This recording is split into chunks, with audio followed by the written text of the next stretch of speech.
Hey guys, this next question is coming from Tucker. And by the way, I love that name. And Tucker is saying, hey man, I know you used to work with Neil Strauss. Okay, first of all, I didn't work with Neil Strauss. I just did an interview with Neil Strauss. And it was, I think, for his coaching program. But anyway, the guy who wrote the game, I know he used to do some pretty crazy stuff with Mystery to get girls. Feather boots, platform shoes, snakeskin suits, etc. My question for you is, what's the craziest thing you've ever done to get a girl, and did it work? Okay, Tucker, I don't think I've ever done anything crazy fashion-wise to get a girl. Luckily for me, ever since I was young, I've always had a strong sense of fashion. I've always been very fashionable. I've always wanted to look my best, dress cool, get a cool haircut. Even back when I first got involved with picking up girls, and I read the game, this is before I knew anything, you know, I saw pictures of Mystery and he had his fingernails painted, and I was like, wow, look, that guy's got his fingernails painted as well. And I used to paint my fingernails, and this is before any of that. I used to paint them black, I used to paint them red, I used to paint them pink, I used to wear eyeliner, I used to wear mascara. This is all before the game. You know, I went through a couple stages in my life where I looked like a hardcore skateboarder. I looked like a punk rock kid. I went through a GQ phase. I went through another phase where I looked like 1960s sort of like hipster mod guy with this short haircut, and I was wearing like button-down suits and all this stuff like that. And then I went to my rock and roll phase where I looked very rock and roll.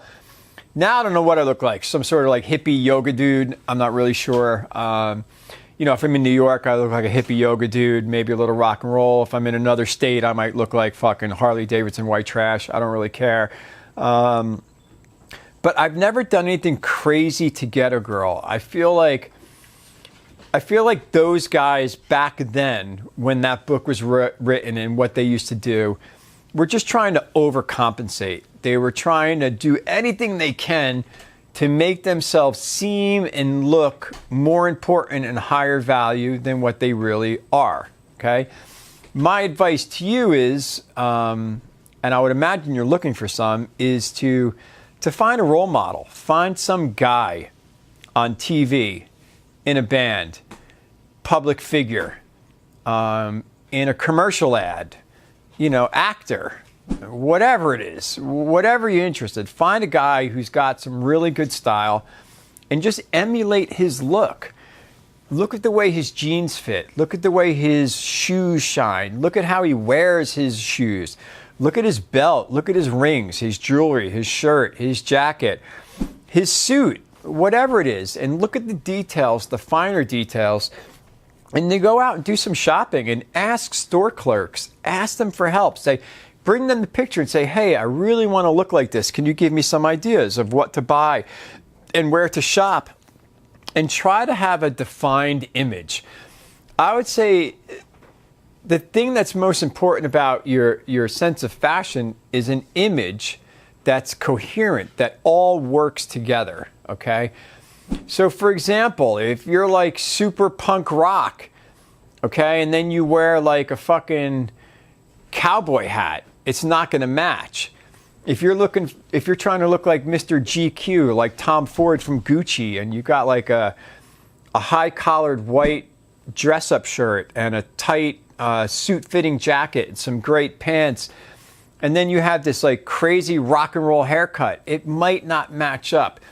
Coherency throughout your look is very important. And I would say what else is important is don't do things just to get a girl. Like I've coached guys who said, oh, look at all these tattoos I got. They're going to help me meet women. I'm like, oh, so you basically tattooed your whole body just to get pussy and you're not getting pussy? Like how stupid is that?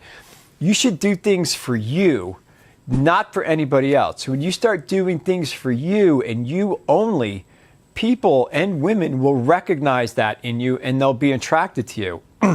So as far as like peacocking, and that's what it's called, peacocking, like trying to show your feathers to the world to seem higher value, don't do it. High value people don't need to show their value. They just are high value. So just be high value. And I hope this answers your question. And please subscribe. Everybody watching this, please subscribe to our channel and keep the questions coming. And if you want to see how to turn a woman on without saying anything to her, check this out right now.